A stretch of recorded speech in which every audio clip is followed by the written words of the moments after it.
I am currently in the process of planting fruit trees in this section of my property. I'm going to share with you the decisions I made and the rationale behind each decision. The first thing you need to do if you want to plant a fruit tree in your backyard is determine the USDA hardiness zone for your zip code. Every zip code has a USDA hardiness zone, and the USDA hardiness zone defines what grows good where you live. So I happen to be in USDA hardiness zone 10B, which means tropical plants grow really well. So I already showed you some mangoes. That big bush down there, that's called a jaboticaba. It's like a little cherry that comes from Brazil. Here we have a star fruit tree, or carambola. That also grows really good in zone 10B. This is a mango tree right here. It grows mangoes that they grow to 5 pounds each. Behind me here you see bananas.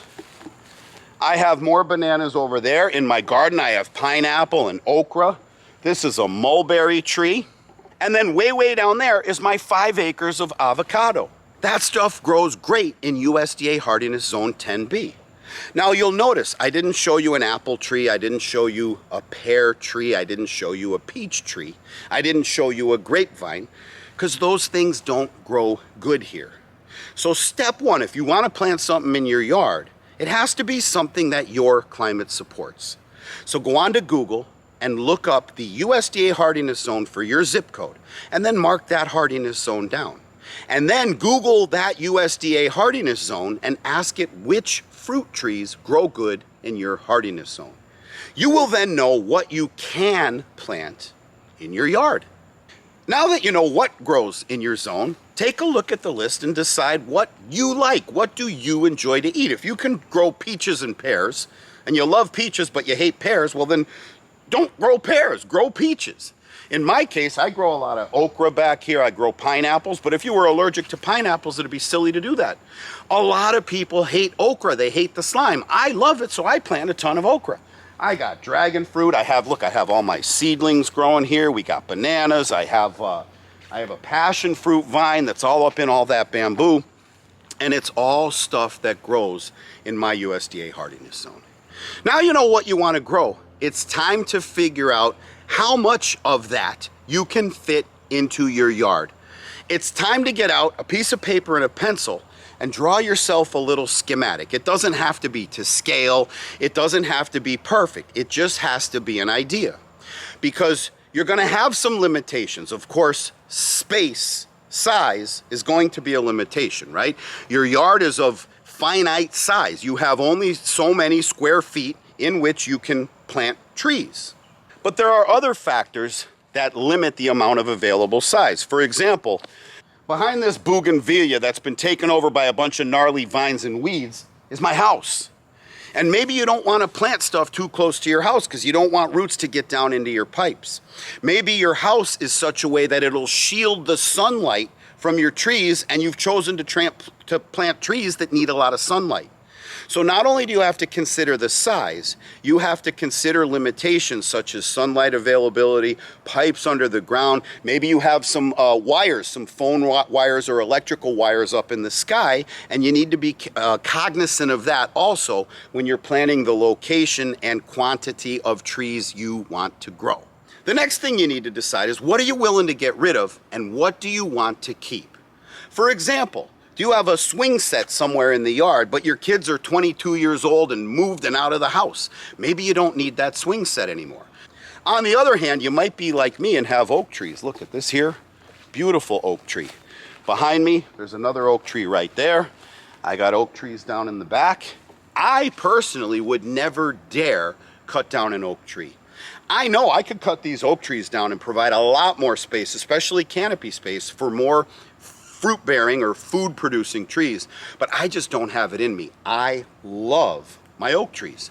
On the other hand, in between these two oaks was just a nasty weed, yucky tree that kind of grew on its own, and I cut that sucker out and got rid of them.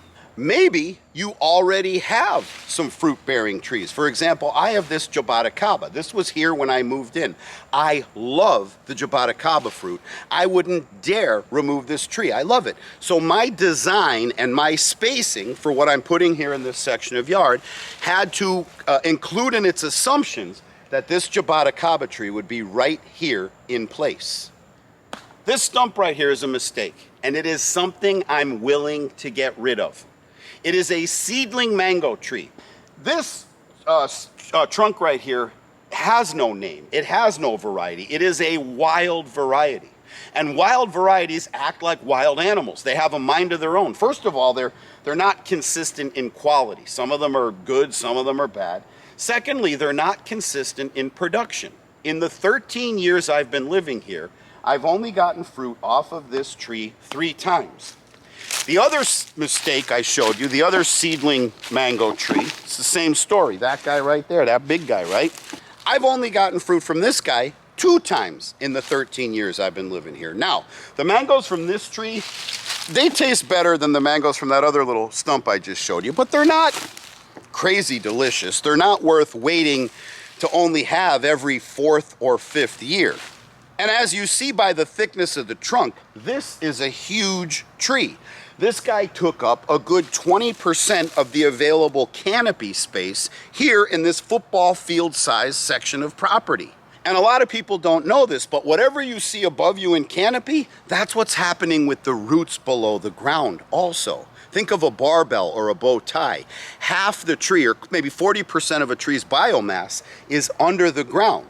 So not only is this guy robbing me of canopy space for other fruit trees, not only is this guy casting shade into areas that I'd like to plant other fruit varieties, but below the ground, the roots are going all over the place, sucking nutrients out of the ground. I would rather those nutrients go to a tree that is more productive and gives me a tastier fruit. So this guy's got to go also. Now you know what type of fruit tree you want to plant. You also know how much available space you have in your yard because you know the dimensions of your yard. You've taken a look at the obstacles or things that are already present in the yard. You decided which of those you're going to remove and which of those remain in place. The next consideration you have is spacing. Remember, these little baby trees you start out with someday will be full grown. This little guy here with this narrow trunk someday is going to be thick and wide like this guy here. This guy was 40 feet high before I started cutting it down the other day. Remember, the root system takes up half of this space. So whatever you decide to put in your yard needs enough room in the sky to grow canopy, but it also needs enough room underground to send out roots to extract nutrients from the earth. And the good news for you is every single fruit tree, just like when you plant stuff in a garden, beans, tomatoes, what have you, comes with a recommended spacing. So this mango tree, there's a recommended spacing for mangoes. This is an avocado tree. It's got its recommended spacing. Similarly, before I put these coffee plants in the ground, I will look up the recommended spacing for coffee plants as well. Now here's where it gets a little bit complicated because the spacings, when you Google the spacing for your trees, they don't really come in hard and fast numbers. They come in ranges.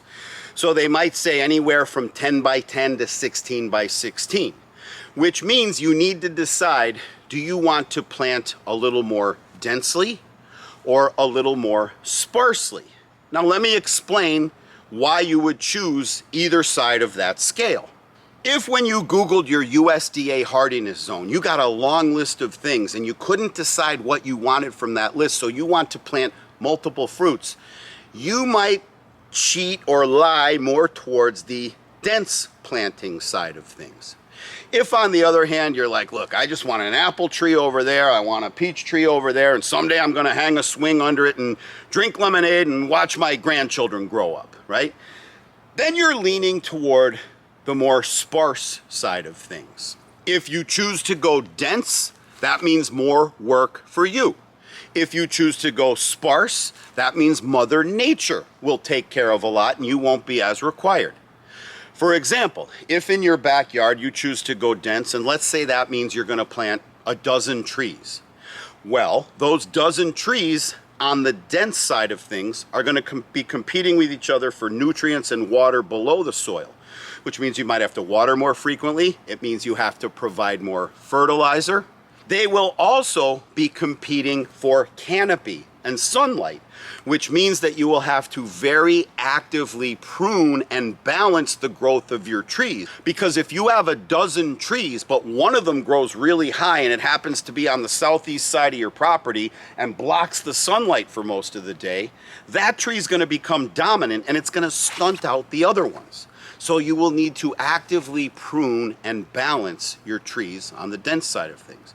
Now on the sparse side of things, like I said, you're going to put a tree in one spot of the yard and 40 feet away, you're going to put another tree. There's going to be plenty of nutrition in the ground. You still fertilize. There'll be plenty of space up in the sky for it to grow. You'll still need to prune every now and then, because when you prune, you get better fruit yield. But you won't have to do it as aggressively, and you won't have to do it as often. The downside is you're not going to have as much variety. You're just going to have apples and peaches.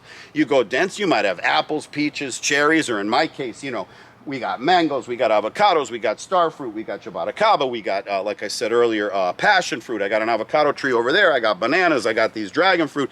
I got all kinds of pineapples here in the garden.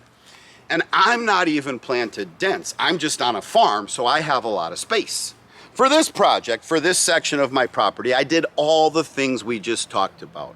I mapped out the property. I decided what I wanted to keep and what I wanted to get rid of. I looked at where there's going to be sunlight and where there's going to be shade. And then when I put my plan together, I decided to put the stuff that needs a lot of sunlight, that's going to go where there's sunlight. The stuff that doesn't need as much, that's going to go where there's shade.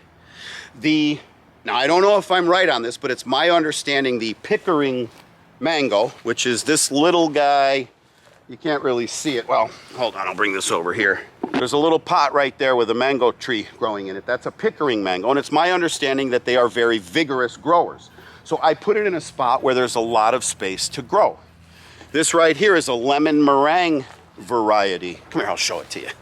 This guy's a lemon meringue variety mango, and I know this one's a vigorous grower because I'm familiar with it. And look at, just in the pot, just in the couple of weeks since I bought it at the nursery, it's put out all this new growth.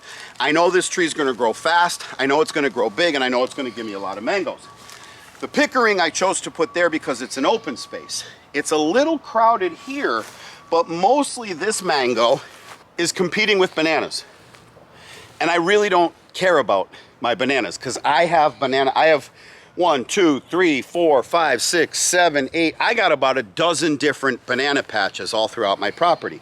So when this lemon meringue starts to take off here, if I have to remove these bananas, I really don't care. I'm not even going to notice, and I'm going to get more value out of the mango tree than the bananas. So I chose to plant it near bananas, so for the next couple years, I'll have both. But in about year 5 or 6, when this guy becomes dominant, I'm quite certain I'll need to scale back on the bananas. This guy here, this is the Gary I told you about. Let me see if I could turn it. Right here, it says Gary. This is the Gary variety mango. And this, of all the space in this section of yard, this is the most open space. It really only shares space with my garden, which those roots aren't going to conflict with each other. Maybe a banana tree or two, but they're actually kind of far away. And then this mulberry plant over here, which, like, you can't hurt a mulberry plant. Those things are weeds, and I really don't care. Plus, he's far enough away that it's not going to be a big issue.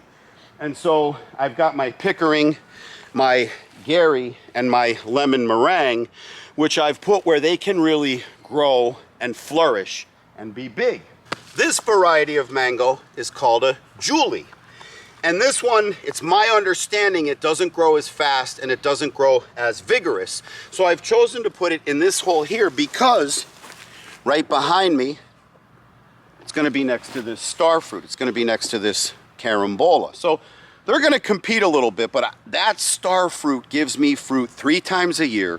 and way more fruit than I can even eat. So frankly, I need to keep that guy a little smaller anyhow. And then I got my Jobata, which I showed you earlier, that bush right there. These three, this Jobata, this Julie mango right here, and this carambola or star fruit tree behind me, they're gonna be competing a little bit. This is probably the densest section I'm planting out here, but even by, backyard standards, this wouldn't be considered a dense planting. You are now equipped with the knowledge it takes to take an open space like this in your backyard and turn it into a fruit garden. You know how to choose trees that thrive in the climate you live in.